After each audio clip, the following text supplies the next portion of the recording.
respectivo orden de ideas, distinguidos y apreciados compañeros, es preciso y es pertinente establecer que del presente curso vamos a trabajar lo relacionado a los derechos reales de garantía, dentro de los cuales vamos a trabajar la hipoteca y la prenda. De esa cuenta es pertinente entonces tomar en consideración el marco de este curso y principalmente tomar en cuenta que este es el último curso que recibimos en forma virtual en marco al presente curso. En ese respectivo orden de ideas vamos a proceder entonces a trabajar con nuestra semana número 16 y previo a iniciarles les requeriría, compañeros, que ustedes puedan confirmarme si escuchan bien principalmente y si se ve la presentación, que es lo que en primer marco nos interesa. No obstante a ello, vamos a identificar el marco del presente curso y de esa cuenta pues definitivamente vamos a proceder ahora mismo, previa confirmación de la información, a trabajar nuestro curso.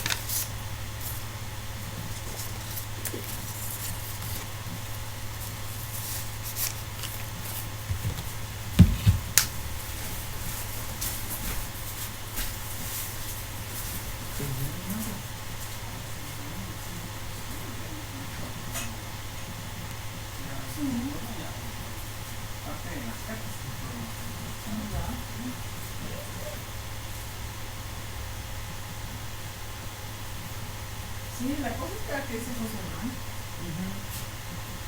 Porque él es el estudiante que yo... No, eso no. Eso no va a recordar el estudio. Eso lo hablaba. Eso lo va a recordar. Gracias. En ese respectivo orden de ideas, agradeciéndoles a todos y cada uno de ustedes la información que han proporcionado, desde ya darles la bienvenida también, distinguidos y apreciados compañeros, y en ese sentido entonces vamos a proceder a identificar nuestros objetivos en clase. Y nuestro objetivo es que el estudiante de la Universidad Rural de Guatemala, en su formación profesional, tenga conocimiento de los derechos reales de garantía, a través de los cuales se puede garantizar el cumplimiento de las obligaciones civiles. De esa respectiva cuenta, entonces, vamos a tomar en consideración y determinar qué es un derecho real de garantía. Si bien hemos identificado con anterioridad otro tipo de derechos reales, por ejemplo los derechos reales de mero goce, el derecho real de uso, usufructo, y que definitivamente nos van a establecer el marco que en particular nos van a determinar estos denominadores que determinan la base de un derecho. Y como por ejemplo el derecho real tiene esa característica en particular de que puede ser de distintas maneras. Ya hemos hablado de la forma en que se puede adquirir la propiedad, de la disposición, del uso, del goce, disfrute, pero ahora mismo vamos a identificar el ámbito de la garantía, y eso quiere decir pues de que el derecho real es eminentemente vinculante en cuanto a garantizar, en este caso, en cuanto a garantizar el cumplimiento de una obligación. Y es por ello que nos identifica o nos define de que estos derechos tienen similitud con los derechos reales de mero goce, en cuanto a que ambos tienen en común de ser eminentemente limitativos, ut iure y en re, consiguiéndoles como desmembración que limita el derecho de propiedad. Los derechos reales de garantía tienen como finalidad la de garantizar el cumplimiento de una obligación o de un crédito estableciendo la cosa que ha de responder ante el título de crédito o derecho. De esta respectiva cuenta, entonces, también podemos concluir que los derechos reales tienen una condición jurídica de ser derechos eminentemente accesorios que se constituyen siempre en relación de dependencia de una obligación principal. De esa cuenta, entonces, vamos a identificar lo siguiente, amigos, y es que el derecho real de garantía es precisamente para garantizar una obligación. En este caso, este tipo de derechos, para poder ser válidos o ser vinculantes, eminentemente va a ser necesario y va a requerirse de que exista, en este caso, el ámbito de la obligatoriedad en cuanto a cumplir una condición anterior. Es decir, si no hay condición, si no hay un negocio jurídico que conlleve o que tenga como consecuencia el pago de una obligación, evidentemente el derecho real de garantía no va a poder imperar. De esa respectiva cuenta, debemos de comprender el margen propio de este tipo de derechos. En ese sentido, los derechos reales de garantía vamos a identificarlos de la siguiente manera, y la primera de ellas es a través de la institución de la hipoteca, que etimológicamente la hipoteca proviene del latín, o su latín es hipoteca, y su griego, o la denominación griega, es upoteque, que ambas significan que el que se pone debajo. Es decir, en este aspecto, cuando identificamos el ámbito de la hipoteca, es un aspecto a través del cual definitivamente es un derecho real de garantía. ¿De qué? De que yo voy a cumplir el pago de una obligación.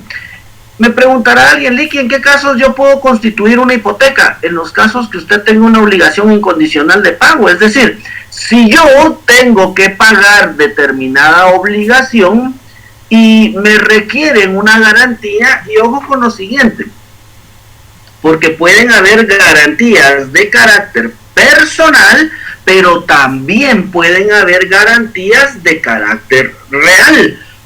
Cuando identificamos la garantía real, se refiere a bienes. Si es hipoteca, inmuebles, y si es la otra institución que vamos a hablar hoy mismo, es inmuebles, que corresponden específicamente a la prenda.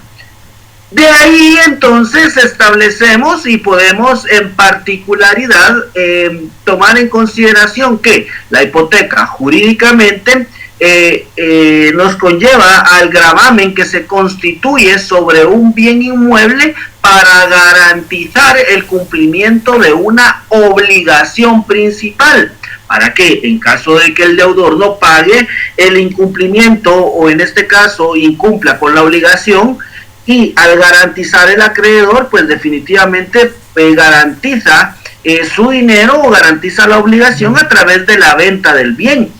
Obviamente, para que esto se lleve a cabo, previo debe de haberse promovido o haberse instado o requerido o haber hecho valer una pretensión procesal ante un juez. En este caso, cuando establece el ámbito de las hipotecas, es por una garantía realizada a través de un bien. Esto nos conlleva a que efectivamente deba de hacer una ejecución en la vía de apremio, y esta es la característica que a bien nos regula el artículo, si no estoy mal, 296, pero ahora mismo, perdón, 294 del Código Procesal Civil y Mercantil.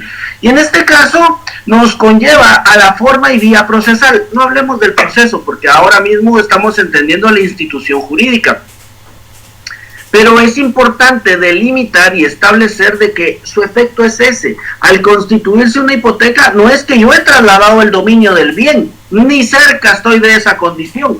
Lo que sí estoy haciendo es de que mi dominio lo estoy garantizando, que en caso en el cual yo no pague la obligación, porque aquí viene la condición, en caso en el cual yo no pague la obligación, me veo entonces, en este caso, obligado a que, si no pago, evidentemente un órgano jurisdiccional va a proceder en este caso a requerimiento, obviamente, a requerimiento, obviamente, del interesado o de quien tenga el derecho que hacer valer, pues va a, en este aspecto, a pretender que se declare efectivamente el cumplimiento de la obligación.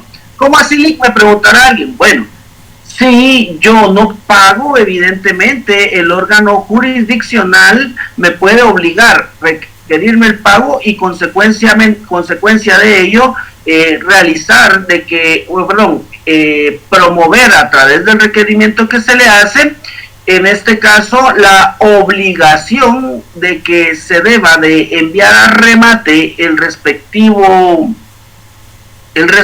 bien, y esto conllevaría una venta pública. Si no se vende, entonces es hasta ese momento en donde se podría adjudicar en pago el bien correspondiente. Entonces, en marco a la hipoteca, el artículo 822 del Código Civil a bien nos establece y nos regula lo siguiente: la hipoteca es un derecho real que grava un bien inmueble. Entonces, por favor, de su respectivo código les voy a requerir que ustedes marquen donde dice que grava. Porque si le ponemos atención a la presentación, específicamente en el segundo párrafo, identificamos que la hipoteca es un gravamen. Cuando identificamos el ámbito del gravamen, quiere decir de que en el caso el bien se encuentra en una condición atípica. ¿Por qué es una condición atípica? Porque no es lo normal que un bien esté, en este caso, con una garantía constituida, pero también es cierto que el bien, muchas veces cuando se adquiere, normalmente cuando se adquiere un bien en pagos o a plazos, usualmente lo que ocurre es de que el bien inmueble es adquirido y en la misma forma es hipotecado, es decir, queda como garantía al cumplimiento de la obligación. Es por ello que normalmente este tipo de, en cuanto al ámbito financiero de los bancos siempre, previo a poder otorgar un crédito o poder adquirir un bien inmueble, previamente hacen una precalificación. ¿Qué significa eso? Que establecen primero el valor del inmueble, si corresponde, se hace un avalúo legal y consecuencia de ello, y esto es importante, consecuencia de ello nos conlleva que si el inmueble evidentemente tiene un valor, por decirles algo, 500,000 quetzales, entonces inmediatamente el banco establece el porcentaje sobre el cual puede presentar la hipoteca.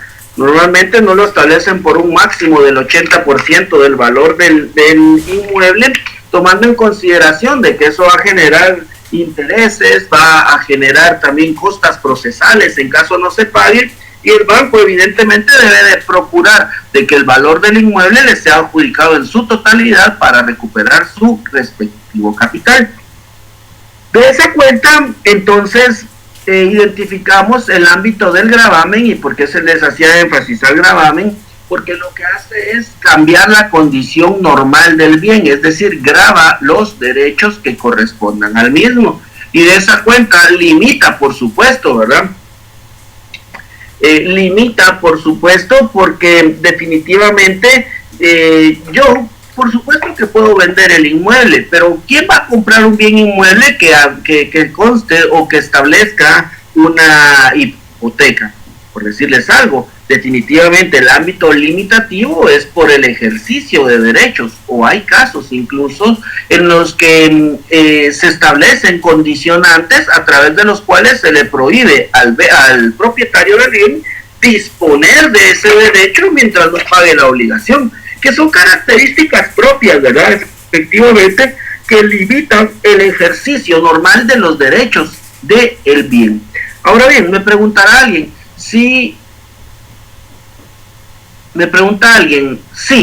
en este caso un bien se encuentra hipotecado, ¿yo puedo seguir viviendo en el inmueble? Sí, porque la limitación legal que se establece en cuanto al ejercicio o en cuanto a la hipoteca no es en cuanto a usar, gozar o disfrutar de la cosa, salvo en la prenda. Ya les voy a explicar en la prenda por qué.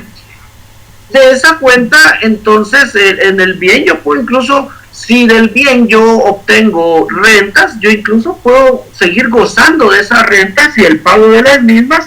Aún así, el pago de esas rentas me sirva para cumplir la obligación frente al banco. Entonces yo sí puedo seguir gozando, disfrutando del bien. Lo que no puedo hacer es disponer hasta cierto punto de él. E incluso hay propiedades que por su valor definitivamente pueden hipotecarse muchas veces. Y acá vamos a encontrar el ámbito, y yo creo que para explicarles en mejor condición esta característica, va a ser en este caso preferente ya abordar las características propias de esta institución, porque acá entenderemos en este caso con mayor precisión el ámbito de las mismas. Compañerito, les voy a requerir un minutito, 2 minutos estoy con ustedes, solo voy por un vaso de agua y estoy con ustedes de vuelta.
En ese orden de ideas, gracias compañeros por la respectiva comprensión, entonces vamos a identificar lo relacionado a las características de este tipo de derechos.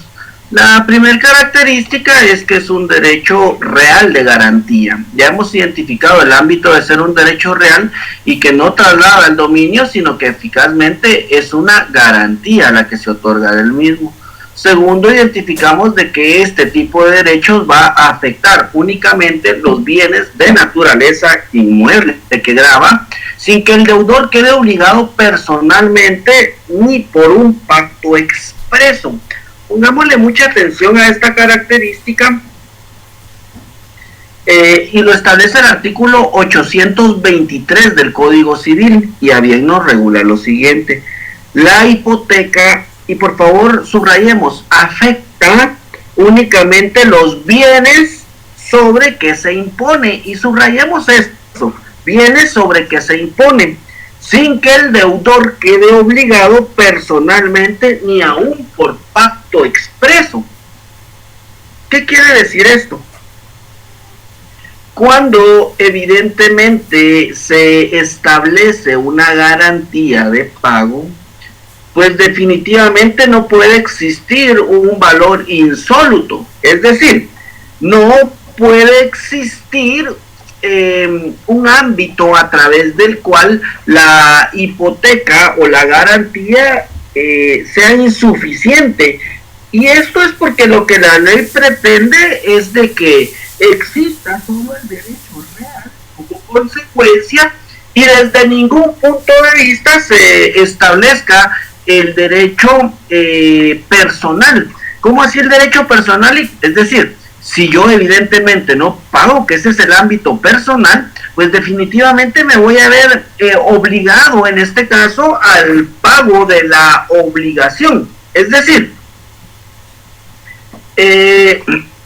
si yo no pago y tengo una garantía real, ¿cuál es la garantía de que yo pague o no pague? El bien, o sea, no hay otra, es la única forma, y de esa cuenta, por así decirlo, quedo yo salvaguardado en forma personal, es decir, ya no van a perseguirse más bienes que los ya establecidos en la garantía, y ahí entonces vamos a identificar el marco de que efectivamente la hipoteca va a afectar los bienes sobre los que se impone y ya no van a existir. Es decir, si yo tengo 3 propiedades y uno se encuentra en hipoteca, no puede venir el acreedor y hacer referencia de que el bien fue insuficiente, porque la garantía que él acepta la considera suficiente para el pago de las obligaciones, y consecuencia a ello no puede afectar en este caso el juicio o la pretensión procesal. Desde ningún punto de vista va a afectar en este caso el derecho que en particular derive el derecho que en particular derive de la deuda. Consecuencia a ello, los demás bienes van a quedar libres de toda condición frente a la obligación. De esa cuenta, entonces, identificamos que es un derecho accesorio, ya que su existencia está supedita a un crédito cuya seguridad está afincada o fundamentada en una hipoteca. Es decir, evidentemente va a ser un derecho accesorio. Si no hay deuda, no puede haber hipoteca. Es decir, la consecuencia o la condicionante que motiva la hipoteca es una obligación anterior. Y de esa manera también identificamos de que en sus características es un derecho indivisible, ya que subsiste íntegramente sobre todas y cada una de las partes de un inmueble. De esa cuenta, el artículo 825 del Código Civil, le repito, 825 del Código Civil, establece que la hipoteca, y subrayen, es indivisible y como tal subsiste íntegra sobre la totalidad. Es decir, cuando acá nos repite el mismo margen de este bien, pero debemos de comprender que eficazmente nos va a conllevar a que el derecho en particular no puede en este caso decir, bueno, le voy a hipotecar solo el parqueo de mi casa, la sala y el comedor. No, va a ser íntegro, y esta es una característica importante. Y definitivamente la constitución de la hipoteca también va a dar el derecho al acreedor a promover la venta judicial del bien gravado. Ahora bien, en este caso, ¿por qué les hago referencia al aspecto del ámbito a través del cual la hipoteca es eminentemente de garantía y especial en su especie, ¿verdad? Porque definitivamente la misma nos va a garantizar siempre el cumplimiento, y definitivamente el no cumplimiento nos va a conllevar a los órganos jurisdiccionales. Y de esa cuenta, entonces, identifiquemos el artículo 824 del Código Civil, que a bien nos establece: la constitución de la hipoteca da derecho al acreedor para promover la venta judicial ¿de qué? Del bien gravado, cuando la obligación sea exigible y ésta no se cumpla. Entendamos entonces de que el margen de la obligación nos va a conllevar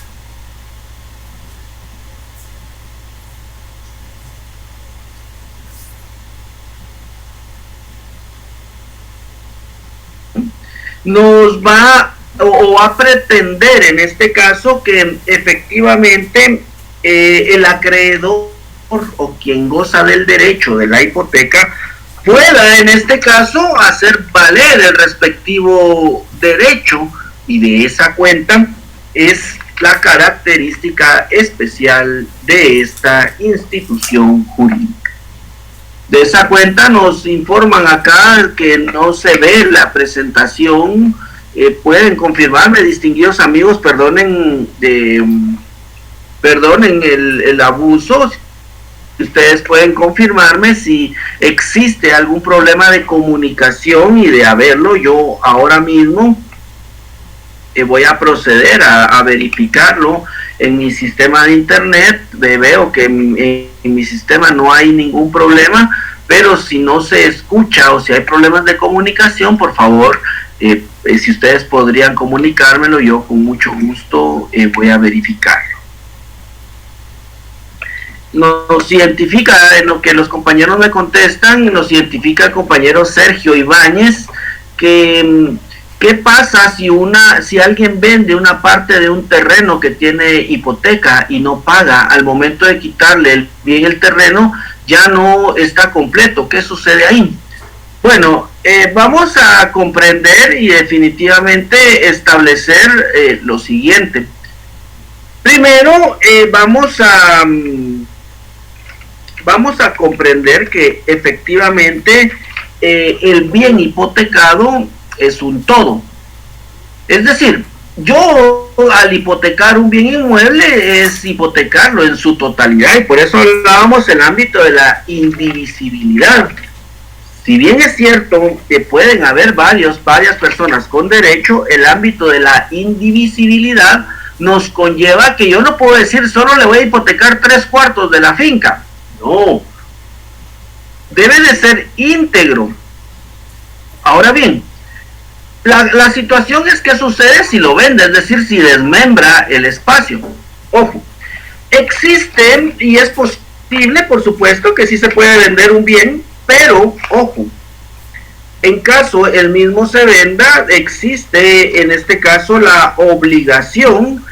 En este caso, el artículo también 830 nos establece la extensión de la hipoteca, y va a ser a las accesiones naturales y mejoras. Ya hemos hablado de las accesiones, a los nuevos edificios que el propietario construye y a los nuevos pisos sobre los que edifica la hipoteca, a los derechos del deudor de los excesos de la superficie, a las indemnizaciones a que se refieren los bienes hipotecados, concediéndolos debiendo el propietario por segundo expropiarlos de forma forzosa, y daños y perjuicios, y a las servidumbres y demás derechos reales a favor del inmueble.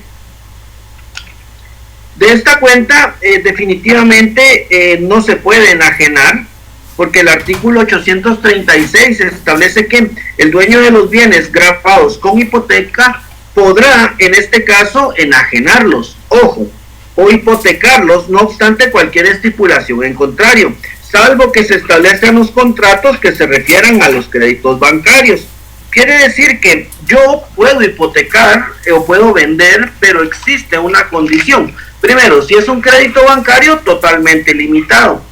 Si no es un crédito bancario, yo debo de hacerlo saber. Esto se denomina también como ahora mismo les digo el nombre correcto, se denomina saneamiento por evicción, y el saneamiento por evicción se encuentra regulado. Ahora mismo les identifico el artículo del saneamiento por evicción, amigos.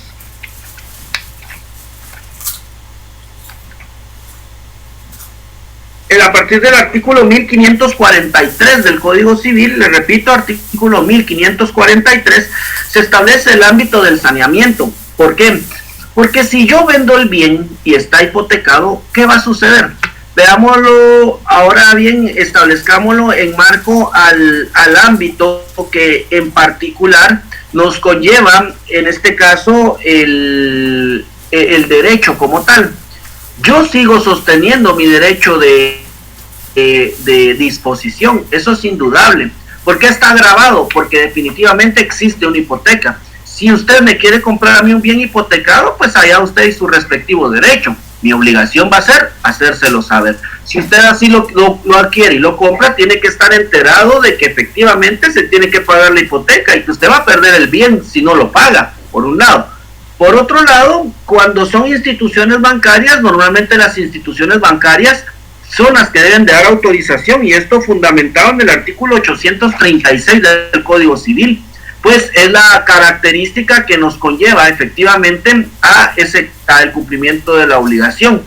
Entonces, en este caso, para contestarle al amigo Sergio Ibáñez, el bien, pues si bien es cierto, se divide, y ojo, aunque se haga, bueno, fíjense que si usted no lo pone en conocimiento del vendedor al momento de realizar la escritura pública correspondiente, tampoco el registro general de la propiedad se lo va a registrar, por un lado.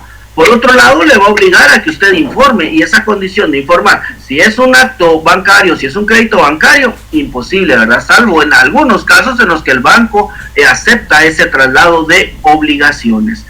En ese sentido, estamos, gracias a todos, distinguidos amigos, por informar de que efectivamente se escucha la clase bien, y con ello entonces agotamos las características, ¿verdad?, de la hipoteca. De esa cuenta ahora vamos a trabajar lo relacionado a las formalidades para constituirla, y las formalidades nos van a conllevar a los siguientes elementos. Primero, vamos a encontrar el elemento subjetivo.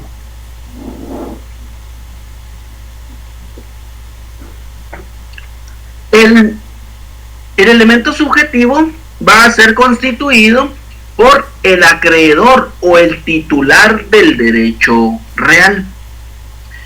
En este caso, definitivamente el acreedor es el quien, ya sea a quien se le debe el dinero, o el que da el dinero en préstamo o en mutuo, que es el nombre correcto, o a quien se va a constituir el respectivo derecho.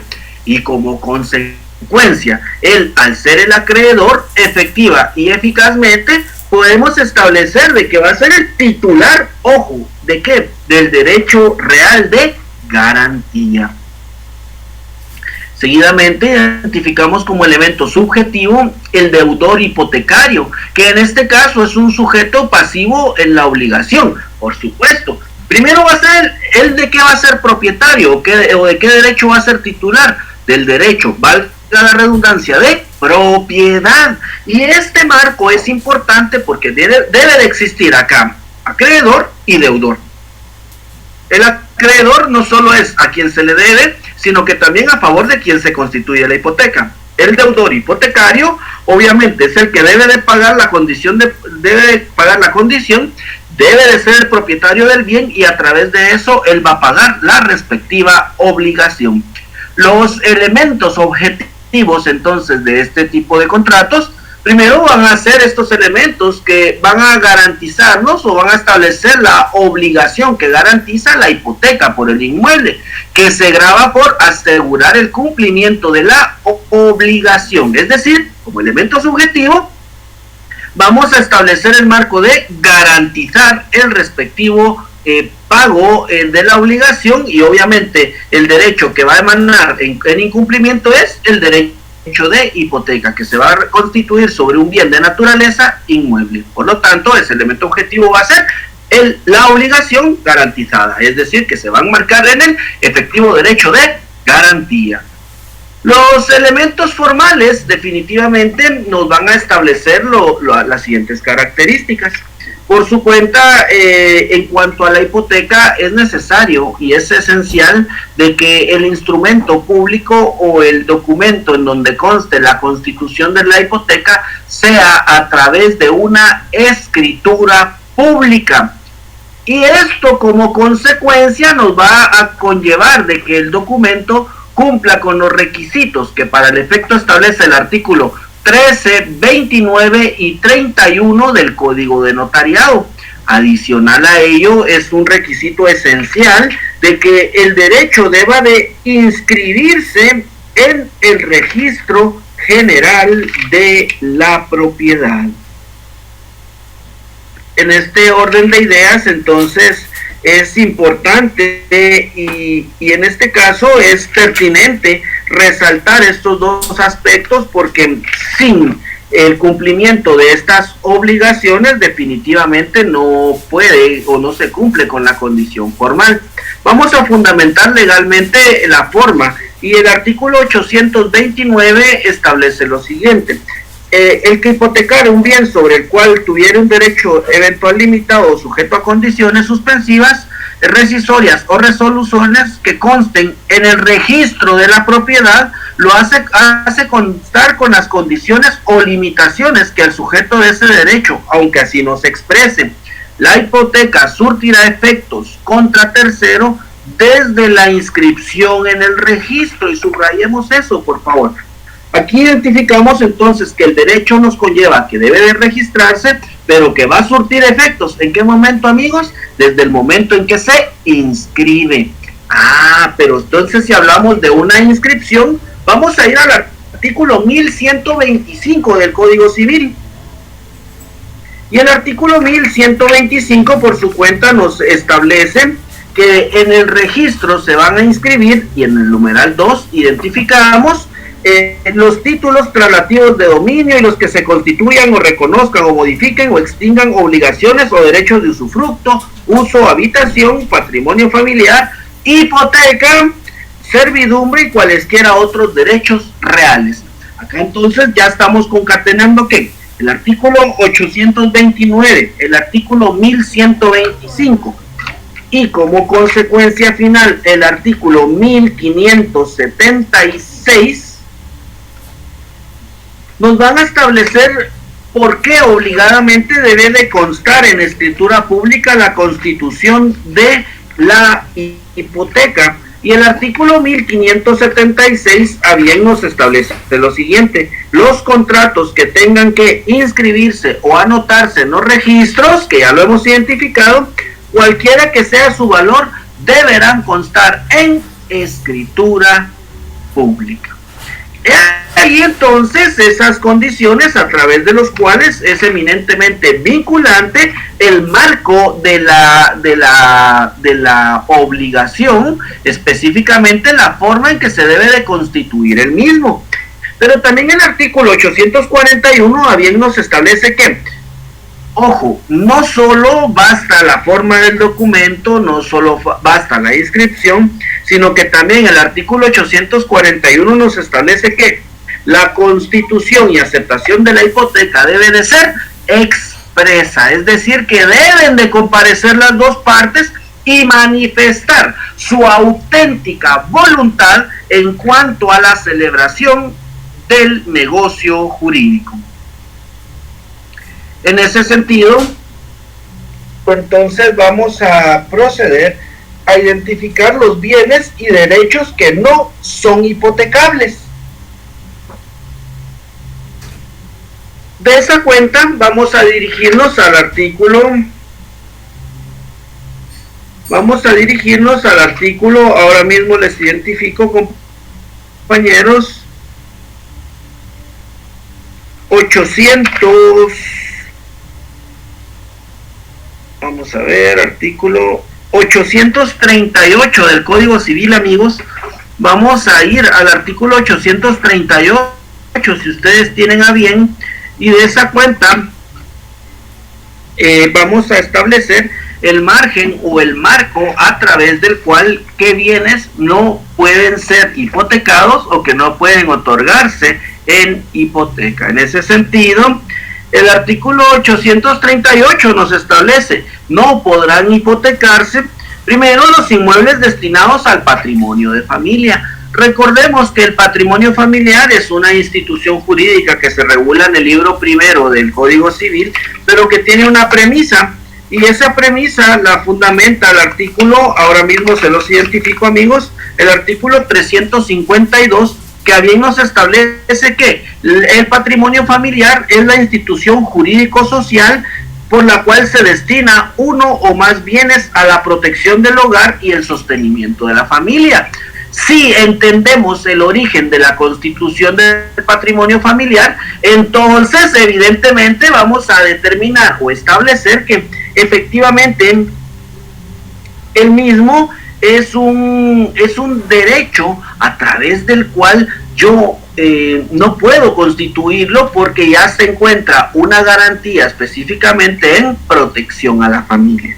Luego identificamos los bienes que se adquieren o los bienes adquiridos por herencia, y esta cuenta legado o donación cuando el causante haya puesto dicha condición, pero esta no podrá exceder del término de 5 años para que los menores de edad de dicho término se cuenten desde que cumplan la mayoría de edad. En cuanto a esta condición, ojo, los bienes que se adquieren por herencia, legado o donación.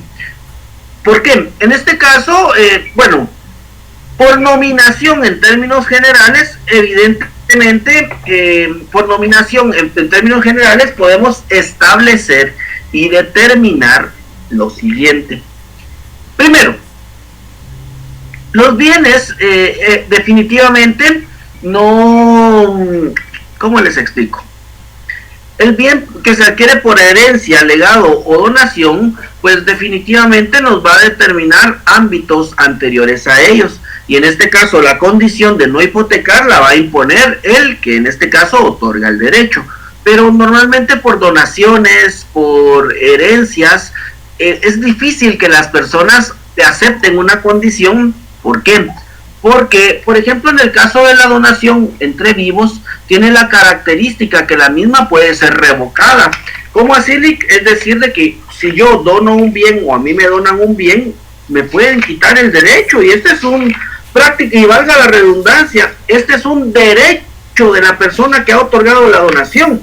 Deben de haber condiciones para que eso se lleve a cabo, por supuesto, y definitivamente la condición que nos determina el ámbito de la donación nos va a establecer particularmente que se puede revocar la donación y está fundamentada en el artículo 1867 del Código Civil, que a bien nos establece la revocación de la donación por ingratitud, subrayen eso, solo puede hacerse valer contra el donatario.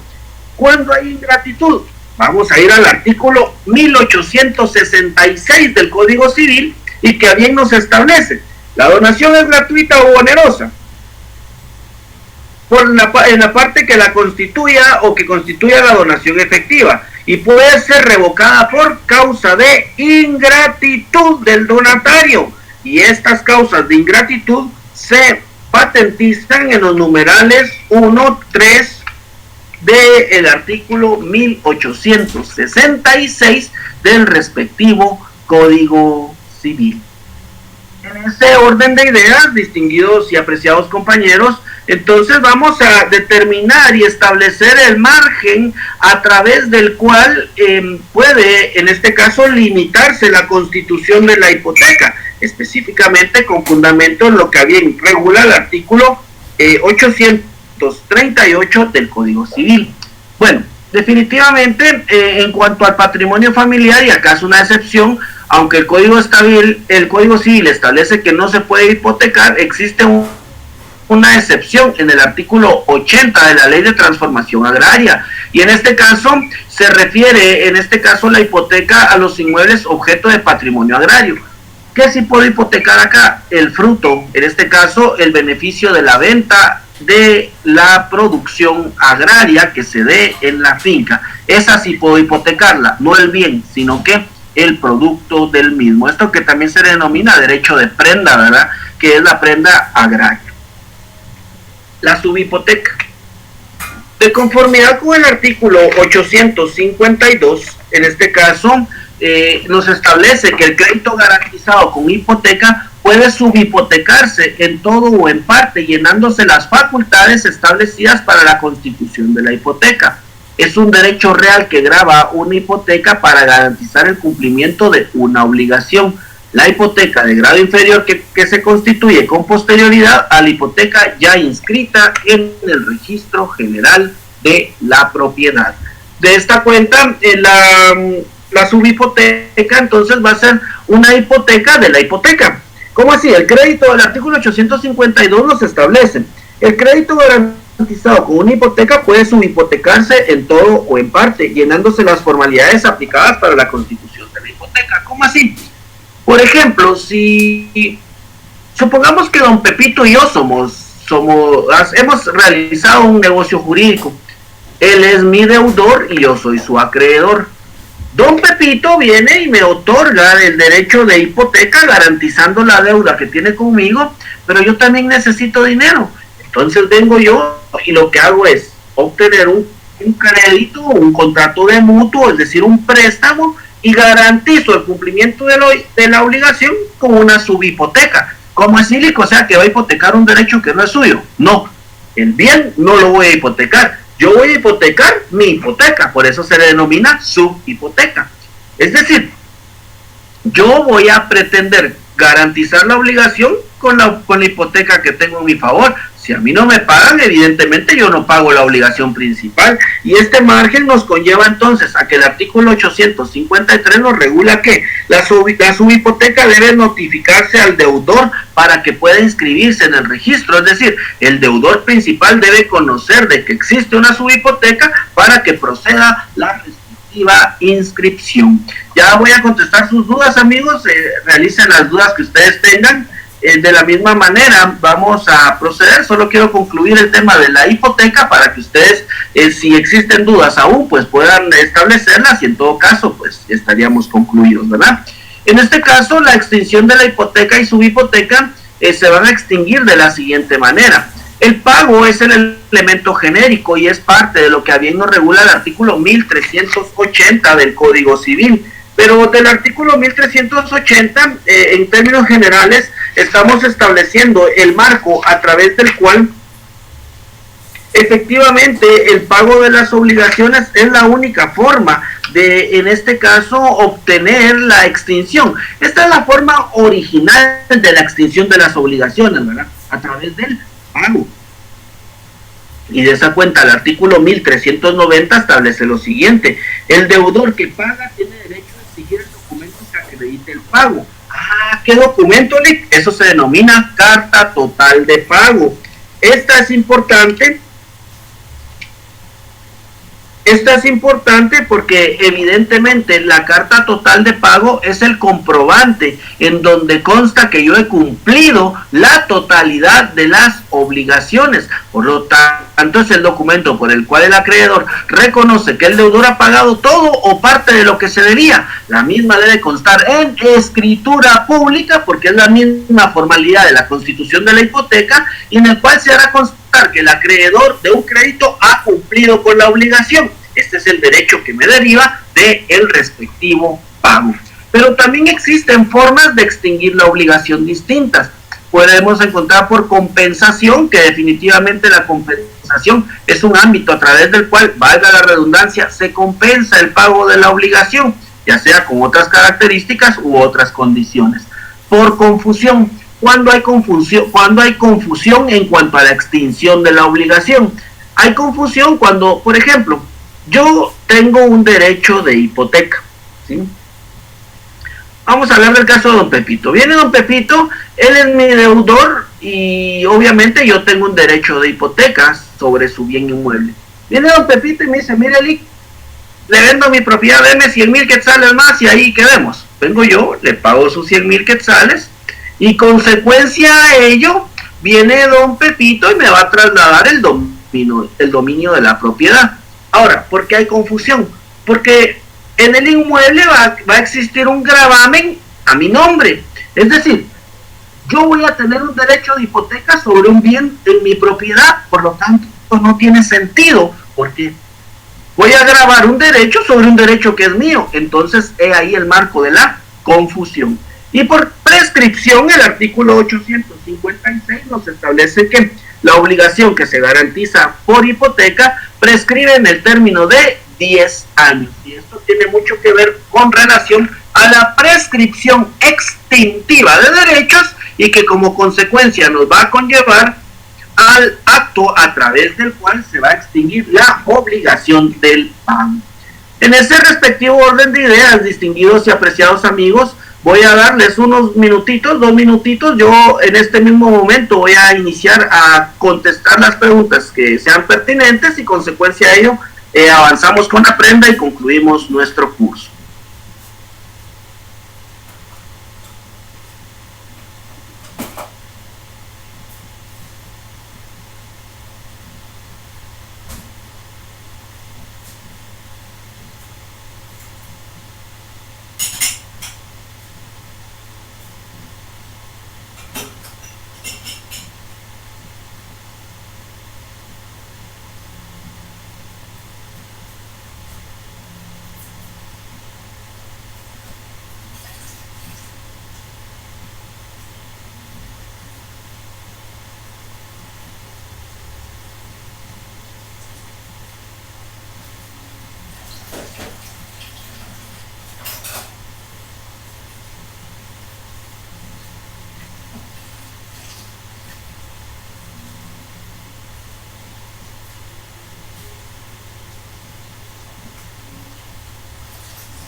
Continuando entonces con nuestro curso, vamos a contestar las preguntas que hemos identificado, y Gabriela nos identifica cuando uno va a comprar un bien inmueble, hay una forma de saber si el bien está hipotecado. Sí, de hecho esa es la característica a través de la cual es necesario inscribir ante el Registro General de la Propiedad, pues ahí consta la efectiva inscripción de la hipoteca. En este caso, Ada, ¿qué artículo? Bueno, sí, habría que ver de qué estábamos hablando, pero creo que ya le contestaron. Gracias, Magnolia, ya contestó el artículo 838. Gracias, compañera.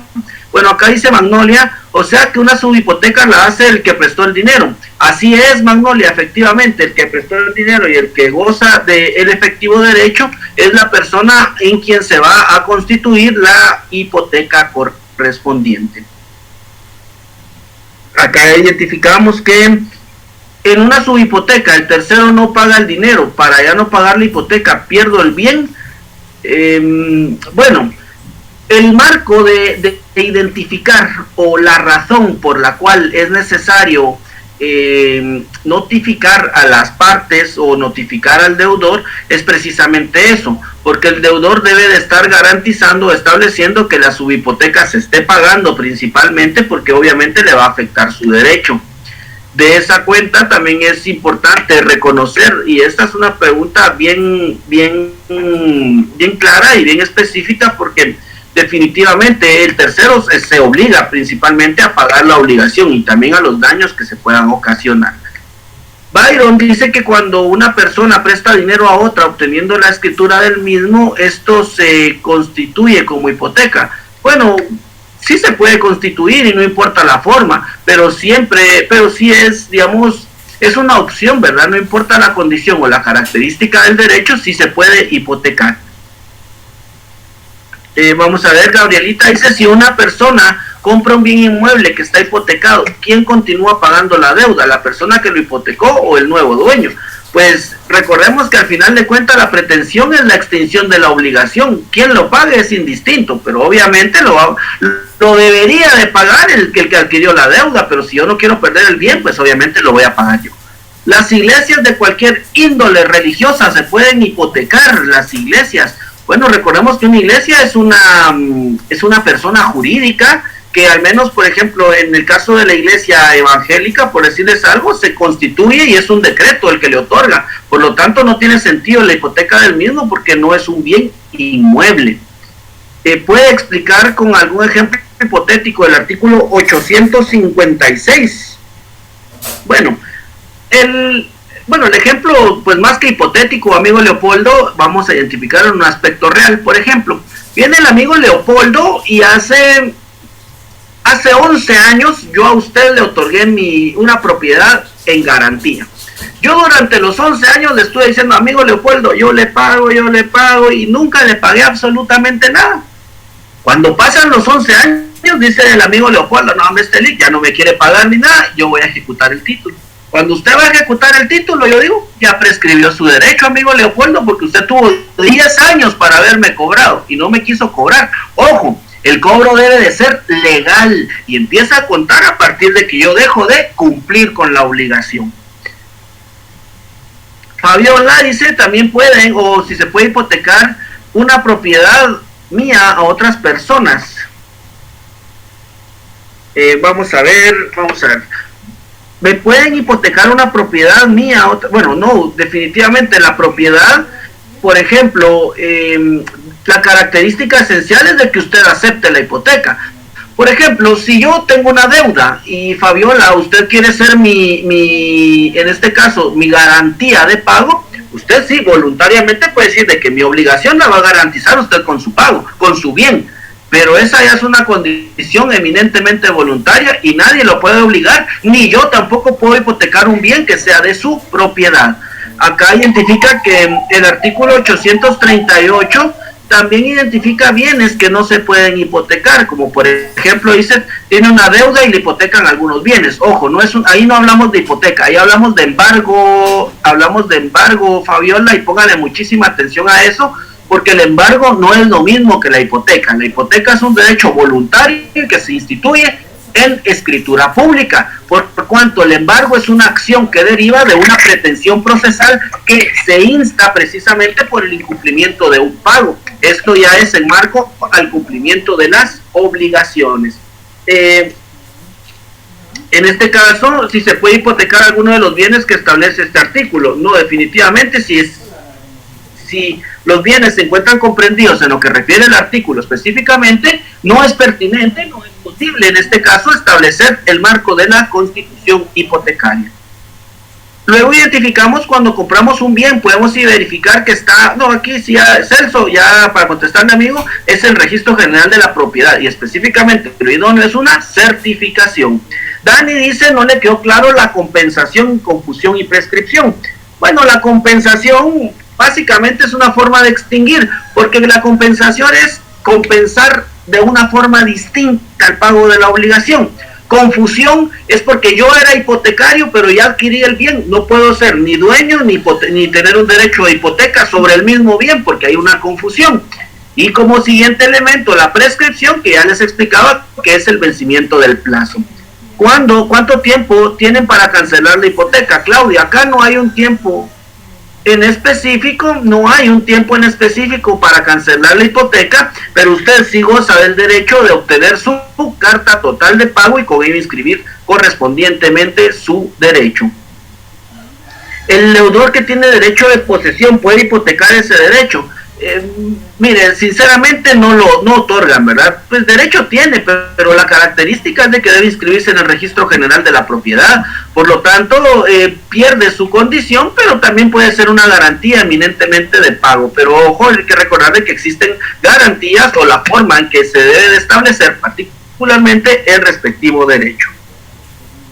Ángel dice, ¿qué pasa si la propiedad está hipotecada varias veces? No hay problema, Ángel, usted puede hipotecar cuantas veces aguante el gravamen. Ahora, definitivamente muchas hipotecas a la vez habría que identificar, porque hay bienes que no soportan el valor del mismo, y aquí viene el caso del cumplimiento de las obligaciones. Por ejemplo, si yo tengo un derecho preferente, es decir, si fui el primero en inscribirse una hipoteca, cualquiera de los que constituye y acepta el gravamen es su problema aceptarlo, pero debe reconocer que existe un orden o una línea de pago, y el primero en pago va a ser el que se va a quedar con el respectivo derecho. ¿Le sirve de algo si presta dinero y da un documento en propiedad sin otro documento legal? No le sirve para nada, Emiliano, para absolutamente nada. Gabrielita identifica que el artículo 856 quiere decir que a partir de los 10 años que dejaron de pagar la deuda por hipoteca, pasa ese tiempo y ya no se puede exigir el pago. Sí lo puede exigir, pero también usted puede alegar la extinción prescriptiva, ¿verdad? Es decir, de que prescribió el derecho y por lo tanto se extinciona. Walter establece que si una persona debe a una persona o a un banco y ya pasó más de 12 años y no ha pagado, ¿qué pasa ahí? Pues como les hago referencia, se debe bueno, si no ha pagado y ya transcurrió ese tiempo, pues desde mi punto de vista usted puede iniciar una petición ante el juez solicitando la extinción de la obligación. Pero por otra cuenta también, si el banco le cobra, usted presenta su prescripción, pero sí, en este caso es un juez el que debe de ordenar la cancelación. Ejecutada la garantía, ¿se puede recuperar después? En este caso, no, amigo, porque obviamente si se ejecutó la garantía es porque se está haciendo valer el cumplimiento de la obligación. Y con esto, amigos, vamos a proceder ahora mismo a trabajar lo relacionado al derecho de prenda. Y el derecho de prenda es un derecho real sobre la cosa mueble. Ojo, estableciendo en garantía de una obligación por cuya virtud se entrega aquella al acreedor o a un tercero. De esta cuenta de común acuerdo con el fin de que quede en su posesión hasta el completo pago del crédito y pueda procederse en caso de incumplimiento a instalar la venta de una cosa empeñada, satisfaciendo entonces con su importe las responsabilidades pecuniarias que nazcan de la obligación garantizada. La prenda es un derecho real que va a gravar bienes de naturaleza mueble para garantizar el cumplimiento de la obligación.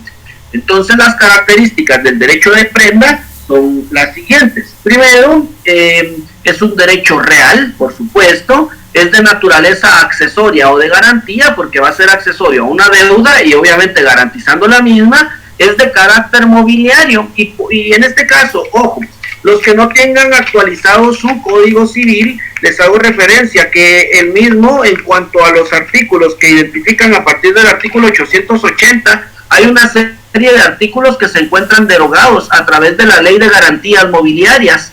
Y en la Ley de Garantías Mobiliarias es donde se establece básicamente el marco del derecho mobiliario, que es en cuanto a la legislación.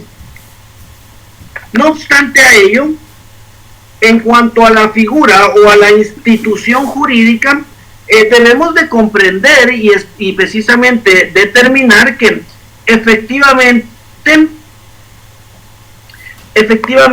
el marco del derecho prendario es exactamente las mismas condiciones en cuanto a que se establece el derecho de hipoteca.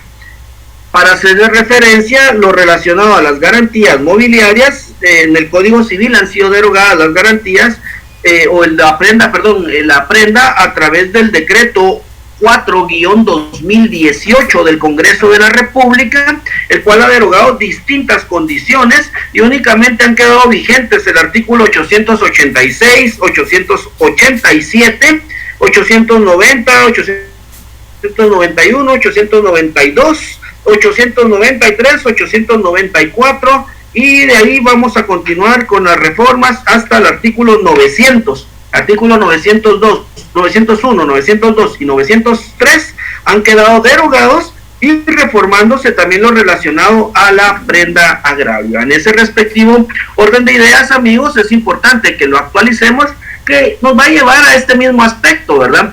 Que son las características que en general nos van a denominar que es el derecho prendario, y de esa cuenta identificamos que es de naturaleza indivisible, siendo esta indivisibilidad que mientras la deuda no esté totalmente pagada, incluso los intereses o los gastos ocasionados al acreedor, este está autorizado a conservar la cosa, y es un derecho de realización de valor, igual que la hipoteca, ya que el acreedor puede instar la venta del bien pignorado.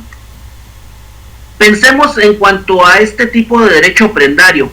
Ustedes han visto Chepe te presta, Guate prenda y todas estas instituciones crediticias, Realice creo que es la otra, ellas tienen una característica, que por ejemplo yo llego con mi mouse, ¿sí?, y me van a dar 3 quetzales de garantía, ¿verdad? Consecuencia a ello, esta es una garantía prendaria, ellos lo van a aceptar como una garantía, me van a dar, pues yo no creo que me den más de 10 quetzales por un mouse, y consecuencia de ello, ¿qué característica surge? Surge la característica a través de la cual el bien, en este caso el mouse, queda en este caso a disposición de la persona a quien se otorga el derecho.